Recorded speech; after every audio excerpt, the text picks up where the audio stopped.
Everyone, welcome to your channel Radhe Krishna classes. तो हम सभी आज के इस वीडियो में जो कि फर्स्ट एड एंड हेल्थ के ऊपर बनाया जा रहा है, तो उसमें हम सभी फर्स्ट एड एंड हेल्थ के लिए क्वेश्चंस, ऑब्जेक्टिव क्वेश्चंस को सॉल्व करेंगे। क्योंकि ये जो वीडियो है ये सभी स्टूडेंट्स के लिए हेल्पफुल है जो बीए कर रहे हैं या बीएससी कर रहे हैं या बीकॉम कर रहे हैं, किसी भी स्ट्रीम से कर रहे हों, उन सभी के लिए ये वीडियो बहुत ही हेल्पफुल रहेगा। तो आइए इन सभी क्वेश्चंस को करते हैं जो बहुत ही इम्पोर्टेंट हैं, और उम्मीद है कि ये सारे क्वेश्चन किसी भी यूनिवर्सिटी में पूछे जा सकते हैं। फ़िलहाल तो ये वीडियो मैं बुंदेलखंड यूनिवर्सिटी के लिए अपलोड कर रहा हूँ, जो कि बीयू के इस नाम से जानी जाती है, बीयू झांसी के नाम से जानी जाती है। तो चलिए आगे के क्वेश्चंस पर सॉल्व करते हैं। जैसे कि आपको यहाँ दिया हुआ है कि फर्स्ट एड एंड हेल्थ, इस नाम से ये आपका एग्ज़ाम पेपर के नाम से भी, इसका एग्ज़ाम का जो पेपर है वो इसी नाम से बनेगा। तो चलिए शुरू करते हैं उन क्वेश्चंस को सॉल्व करना।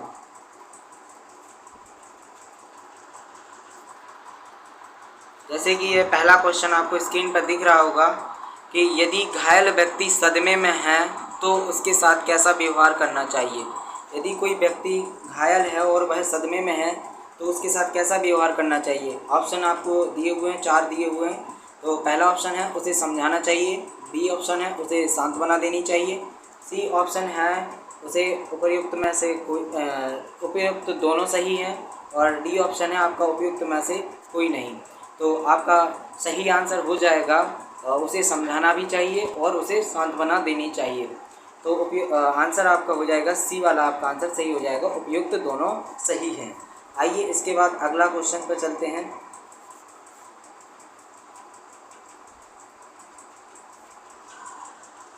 अगला क्वेश्चन आपकी स्क्रीन पर दिखा रहा है, यदि घायल व्यक्ति को या रोगी को प्राथमिक चिकित्सा कब दी जाती है। तो इसको इंग्लिश में भी देख लेते हैं। When is first aid given to an injured और इल पर्सन। तो आपके लिए ऑप्शंस में दिए हुए हैं, क्या है ऑप्शंस। डॉक्टर के आने से पहले, डॉक्टर के आने के बाद, उपयुक्त दोनों सही हैं, या उपयुक्त में से कोई नहीं। तो इसका सही आंसर हो जाएगा किसी घायल व्यक्ति को या रोगी को प्राथमिक शिक्षा कब दी जाती है, तो ये दी जाती है डॉक्टर के आने से पहले। तो इसका आपका जो है सही आंसर हो जाएगा, ये आपका सही आंसर हो जाएगा डॉक्टर के आने से पहले। चलिए आगे के क्वेश्चन पर चलते हैं। दिया हुआ थर्ड क्वेश्चन, कैरोटिड आर्टरी कहाँ स्थित होती है। जो कैरोटिड आर्टरी है वो कहाँ स्थित होती है। पहला ऑप्शन दिया हुआ है गर्दन के बीच में, गर्दन के कोने में, और कान के नीचे। थर्ड ऑप्शन दिया हुआ है छाती में, और फोर्थ ऑप्शन दिया है कंधों में। तो जो कैरोटिड आर्टरी होती है वो कहाँ स्थित होती है, वो होती है below ear lobe inside of neck, यानी बी आपका आंसर सही हो जाएगा, गर्दन के कोने में, कान के नीचे। ये आपका बी आंसर जो है बिल्कुल सही हो जाएगा। चलिए अगले क्वेश्चन पर चलते हैं। शरीर के फिल इन द ब्लैंक्स में गर्मी होती है, किस में गर्मी होती है। 4 ऑप्शंस दिए हुए हैं। पहला है रुधिर में, दूसरा है हृदय में, तीसरा है मांसपेशियों में, चौथा है हड्डियों में।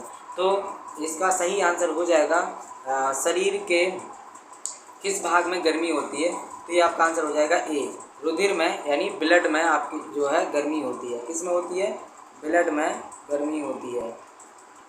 रुधिर यानी ब्लड में गर्मी होती है। अगला क्वेश्चन पे चलते हैं। 5वां क्वेश्चन आपके लिए दिया हुआ है, मूत्र को रोगी से संबंधित किन किन विवरणों का पता होना चाहिए। तो इसको इंग्लिश में पढ़ लेते हैं। What detail of the patient should a doctor know. Doctor को रोगी से चिकित्सक के संबंध में किन किन विवरणों का पता होना चाहिए। तो आपको पहला ऑप्शन दिया है मलमूत्र, पसीना, बी ऑप्शन है जीव पीड़ा, तीसरा है भूख प्यास, और डी ऑप्शन है उपयुक्त सभी। तो इंग्लिश में भी देख लेते हैं। पहला ऑप्शन है आपका स्वीट, यूरिन स्टोर, टंग पेन, थर्ड है हंगर थर्स्ट, और फोर्थ है आपका ऑल ऑफ दी अबव। तो इसका सही आंसर हो जाएगा कि उसे हर चीज़ के बारे में पता होना चाहिए। तो आपका आंसर हो जाएगा डी, उपयुक्त सभी। चलिए अगले क्वेश्चन पर चलते हैं। बच्चों में कौन से रोग सामान्य हैं। The disease common in children is. The disease common in children is, आपको 4 ऑप्शंस दिए हुए हैं। पहला है डायरिया, बी ऑप्शन है निमोनिया, थर्ड ऑप्शन है उपयुक्त दोनों, फोर्थ ऑप्शन है इनमें से कोई नहीं। इंग्लिश में देख लेते हैं। पहला वही है डायरिया दिया, दूसरा दिया है पिन्यूमोनिया, थर्ड ऑप्शन दिया है both A and B, fourth option दिया है नन ऑफ दी अबव। तो ये आपका आंसर हो जाएगा सी, उपयुक्त दोनों, यानी बोथ ए एंड सी, ये आपका आंसर हो जाएगा, बोथ ए एंड सी। चलिए फोर्थ क्वेश्चन पर चलते हैं, सेवन्थ क्वेश्चन पर चलते हैं, सेवन्थ क्वेश्चन। जख्मों को साफ करने के पश्चात मरहम पट्टी में प्रयोग आने वाली दवा है। The medicine used after cleaning the wands is, क्या है? ए ऑप्शन है पैरासीटामोल, बी ऑप्शन है बीटाडीन, थर्ड ऑप्शन है आपका सर्टिजाइन और फोर्थ ऑप्शन है आपका एंटासिड। तो आपका इसमें आंसर हो जाएगा, जब हम जख्मों को साफ़ कर लेते हैं उसके पश्चात हम क्या करते हैं? बीटाडीन का यूज़ करते हैं। बीटाडीन जो एक क्रीम आती है उसका यूज़ करते हैं। तो आपका आंसर हो जाएगा क्या? बीटाडीन।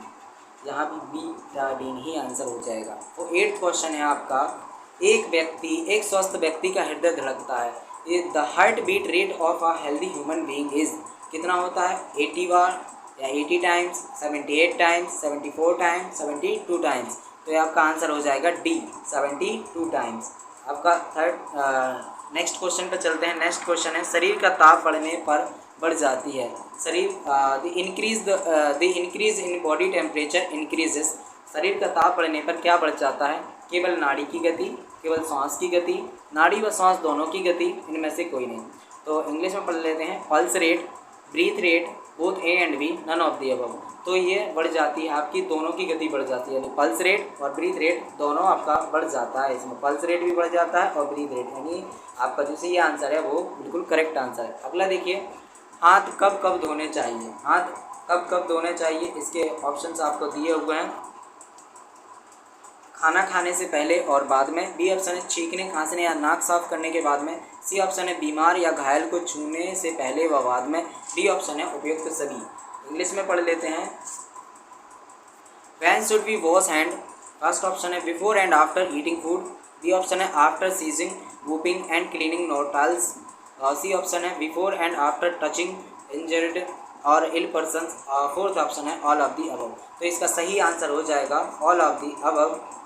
इसका सही आंसर क्या हो जाएगा? All of the above. इसको क्या हो गया? All of the above. इसका आंसर हो जाएगा ऑल ऑफ दी अबव। क्या हो जाएगा? ऑल ऑफ दी अबव, उपयुक्त सभी। इसके बाद नेक्स्ट क्वेश्चन पर चलते हैं। नेक्स्ट क्वेश्चन आपके लिए क्या कह रहा है?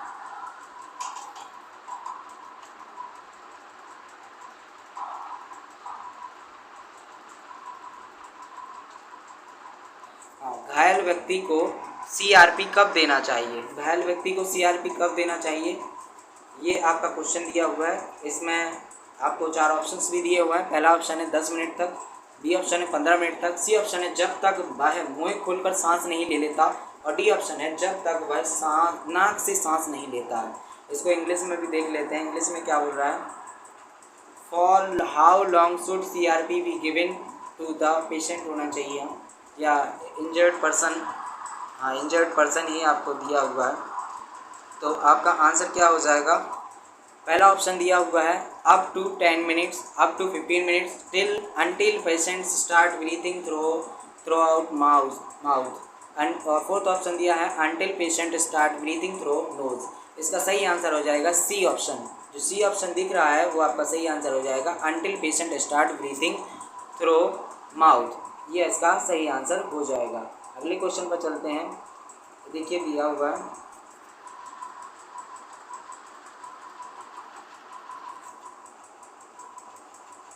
दिया है पल्स यानी नाड़ी की जांच करने में कितना समय लगता है?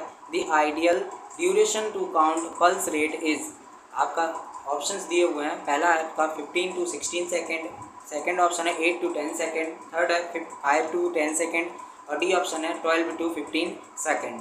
तो इसका सही आंसर क्या हो जाएगा? इसका सही आंसर हो जाएगा, किसी का भी पल्स रेट चेक करने में हमें मिनिमम से मैक्सिमम टाइम 5 to 10 सेकेंड लगता है। इसके बाद चलिए नेक्स्ट क्वेश्चन पर चलते हैं। एंटी एसिड सिरप किस काम आता है?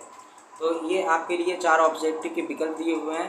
पहला है सर्दी जुकाम एलर्जी, बी है बुखार, सी है पेट में जलन बदहजमी, डी ऑप्शन होना चाहिए यहाँ, ए बी सी के बाद आता है आपका डी, तो डी होना चाहिए यहाँ, डी होना चाहिए। तो आपका सही आंसर क्या है इसके लिए? डी है ऑप्शन, ऑक्सीजन की कमी पूरा करने के लिए। तो आपके लिए ऑप्शन इंग्लिश में भी देख लेते हैं। Acid anti acid syrup is used for, A option है कोल्ड एलर्जी, बी ऑप्शन है फीवर, सी है एसिडिटी, डी है ऑक्सीजन शॉर्टेज। तो आपका सही आंसर क्या हो जाएगा? ये हो जाएगा आपका सही आंसर एसिडिटी। क्या हो जाएगा? एसिडिटी। क्या हो जाएगा? ये हो जाएगा acidity. Acidity is the correct answer. चलिए नेक्स्ट क्वेश्चन पर चलते हैं। 4 से 7 वर्ष के बालक की नाड़ी की गति प्रति मीटर होती है। तो इंग्लिश में देख लेते हैं। Pulse rate of a 4 to 7 year old child is, कितना होता है उसका चेक करते हैं। इसका ऑप्शन दिया हुआ है 10 to 40 टाइम, बी ऑप्शन है 50 to 60 टाइम, थर्ड है ऑप्शन 90 to 100 टाइम, और डी ऑप्शन है 70 to 80 टाइम। तो इसका सही आंसर हो जाएगा सी, 90 to 100 टाइम। ये इसका सही आंसर हो जाएगा। चलिए नेक्स्ट क्वेश्चन पर चलते हैं। रोगी या घायल को कृत्रिम सांस कब दी जाती है? When artificial respiration is given to a patient or to the injured। तो आपका ऑप्शन हो जाएगा when he is unconscious, second हो जाएगा when he is unable to breathe, C option हो जाएगा in the case of heart attack, और D option हो जाएगा in the case of an accident। तो आपका सही आंसर हो जाएगा when he is unable to breathe। जब वह स्वयं से सांस नहीं ले पा रहा हो तब उसके लिए आर्टिफिशियल रेस्पिरेशन का यूज किया जाता है। तो आपका सही आंसर हो जाएगा when he unable to breathe. चलिए नेक्स्ट क्वेश्चन पर चलते हैं। साफ करने के पश्चात जख्म की मरहम पट्टी में प्रयोग आने वाली दवा है। The medicine use in dressing of a bound after cleaning is. तो इसका सही ऑप्शन हो जाए, ये ऑप्शन दिए हुए हैं Betadine cream, calamine lotion, paracetamol, antacid हो जाएगा। तो इसका सही आंसर हो जाएगा आपका Betadine cream. A option is the correct answer. A option is the correct option. चलिए नेक्स्ट क्वेश्चन पर चलते हैं।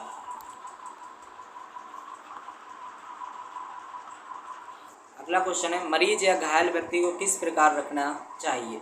ऑप्शन है इसका इंग्लिश में दिख रहे हैं हाउ शुड द पेशेंट और इंजर्ड पर्सन बी केप्ट।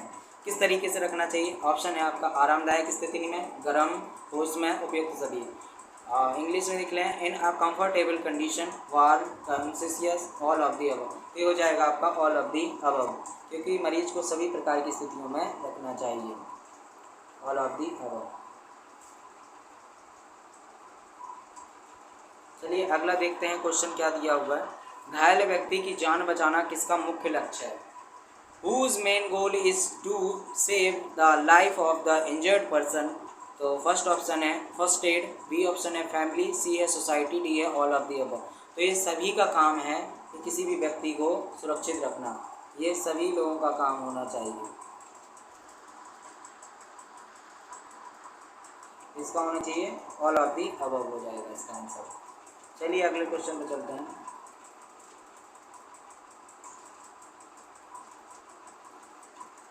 बेहोशी में जीभ या the unconsciousness the tongue hang outside the mouth, falls into the back of the throat, dries up और टर्न रेड। इसका सही आंसर हो जाएगा falls into the red back of the throat. गले के पिछले भाग में गिर जाती है जीभ, जो बेहोशी के गले के पिछले भाग में क्या होती है? गिर जाती है। इसका अगला क्वेश्चन पे चलते हैं। अगला क्वेश्चन क्या दिया है? अगर कोई हड्डी टूट गई है तो मरीज को बेहोश कर दें, सीधा कर दर्द कम करने का प्रयास करें, बैठा दें, उपयुक्त सभी। तो इसका सही आंसर हो जाएगा सीधा कर दर्द कम करने का प्रयास करें, सीधा करके उसे दर्द कम करने का प्रयास करें। चलिए स्टूडेंट आज के लिए इतने ही क्वेश्चंस को सॉल्व करते हैं। आई होप आपको ये सभी वीडियो पसंद आया होगा। अगर वीडियो पसंद आया है तो वीडियो को लाइक कर दें और चैनल को सब्सक्राइब कर दें और इसे ज़रूरतमंदों तक जरूर शेयर करें ताकि वो भी इस वीडियो का लाभ ले सके। टेलीग्राम का लिंक जो है डिस्क्रिप्शन बॉक्स में आपके लिए दिया जा चुका है, तो टेलीग्राम से जो भी बच्चा जुड़ना चाहे वो जुड़ सकता है, ताकि उसके पास हमारा नोटिफिकेशन पहुंच सके। Thank you very much.